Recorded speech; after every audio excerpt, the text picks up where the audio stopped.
क्या છે મિત્તલ 4 જેટલી સિસ્ટમ સક્રિય થઈ છે ને આ 4 સિસ્ટમ કયા કયા વિસ્તારો છે કયા કયા જિલ્લાઓ છે તને ગમરોડશે શું કહી રહી છે વિંડી બિલકુલ દીક્ષિતા જો વાત કરવામાં આવે એક સિસ્ટમ જે સક્રિય થઈ છે અને જેના કારણે વરસાદની આગાહી કરવામાં આવી છે સૌરાષ્ટ્ર અને દક્ષિણ ગુજરાત માટે ખાસ આગાહી કરવામાં આવી છે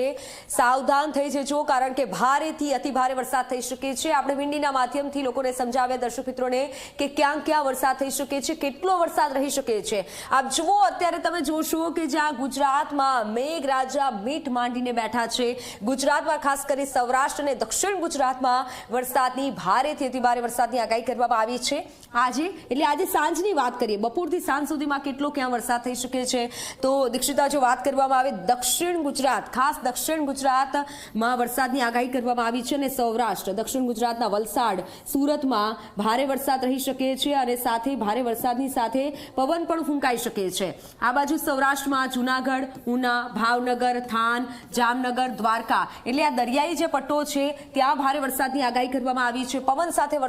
રહી શકે છે અને આ વરસાદના કારણે લોકોને જે મુશ્કેલી સર્જાતી હોય છે જોકે લાંબા સમયથી ખેડૂતો રાહ જોઈ રહ્યા હતા સારા વરસાદની તો એ સારો વરસાદ હવે પડી રહ્યો છે ગાંધીધામમાં પણ વરસાદની આગાહી છે ખાવડામાં નલિયામાં એટલે કચ્છમાં પણ આજે વરસાદ રહી શકે છે આજની જ્યારે આપણે વાત કરી રહ્યા છીએ તો આજે સૌરાષ્ટ્ર અને દક્ષિણ ગુજરાતમાં ખાસ વરસાદની આગાહી કરવામાં આવી છે એટલે દક્ષિણ ગુજરાત વાસીઓ જરા સાવધાની રાખજો કારણ કે આજે મેઘરાજા તૂટી પડવાના છે હવે વાત કરવી છે આવતીકાલની કે આવતીકાલ એટલે કે 6 તારીખે સોમવારે ક્યાં વરસાદ રહી શકે છે વરસાદની ક્યાં ક્યાં આગાહી કરવામાં આવી છે તો સોમવારે 10-9 વાગ્યા આસપાસ આપણે જોઈએ તો સોમવારે પણ દીક્ષિતા વરસાદની આગાહી કરવામાં આવી છે દરિયાકાંઠાના વિસ્તાર અને દક્ષિણ ગુજરાતમાં વરસાદ રહી શકે છે દરિયાકાંઠાના વિસ્તારમાં ભાવનગર ઉના જુનાગઢ જામનગર દ્વારકા આ તમામ જગ્યાએ તમામ જિલ્લાઓમાં મેઘરાજા વરસવાના છે અને ભારે પવન સાથે વરસાદ થઈ શકે છે અને ભારેથી અતિ ભારે વરસાદની આગાહી છે જ્યાં પણ તમે ગ્રીન કલર અને બ્લુ કલર જોઈ રહ્યા છો આ વરસાદની જે રાહ જોઈ રહ્યા હતા તે વરસાદ હવે થવાનો છે પણ સાથે સાવધાની પણ રાખવી પડશે કારણ કે ઘણી જગ્યાએથી એવા દ્રશ્યો સામે આવ્યા છે કે જ્યાં ખેતરો બેટમાં ફેરવાયા છે ઘણા ઘરોમાં પાણી ઘૂસી ચૂક્યા છે એટલે સૌરાષ્ટ્ર વાસીઓ માટે આ 2 દિવસ ખૂબ મહત્વના છે ખાસ કરી દક્ષિણ ગુજરાત માટે પણ આ 2 દિવસ ખૂબ મહત્વના છે સુરત વલસાડ ભાવનગર જુનાગઢ ઉના જામનગર દ્વારકા કચ્છમાં પણ વરસાદની આગાહી છે અને હવે વાત મધ્ય ગુજરાતની કરવી છે મધ્ય ગુજરાત એટલે કે અમદાવાદ ગાંધીનગર અને વડોદરામાં પણ વરસાદ થઈ શકે છે આ 2 દિવસ વરસાદ રહી શકે છે પણ સામાન્ય વરસાદ રહી શકે છે ભારે વરસાદ અમદાવાદમાં નથી થવાનો પણ સામાન્ય વરસાદ માટે અમદાવાદ વાસીઓ તૈયાર થઈ જજો વડોદરામાં પણ વરસાદ રહેવાનો છે એટલે ભારેથી અતિ ભારે વરસાદ સૌરાષ્ટ્રના દરિયાકાંઠાના વિસ્તારો જિલ્લાઓ અને સાથે જ દક્ષિણ ગુજરાતમાં ભારે વરસાદ થવાનો છે હવે વાત કરવી છે સોમવારે સાંજે ક્યાં ક્યાં વરસાદ થઈ શકે છે તો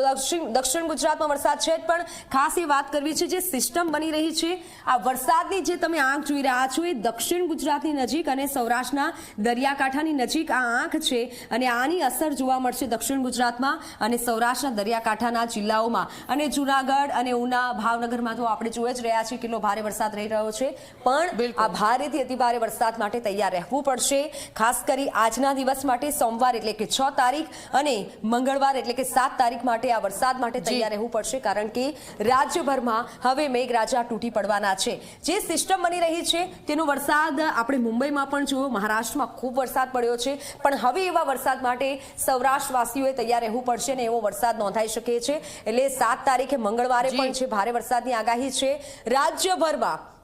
આપ જુઓ રાજ્યભરમાં છૂટોછવાયો વરસાદ થવાનો છે ખાસ કચ્છમાં પણ તેનો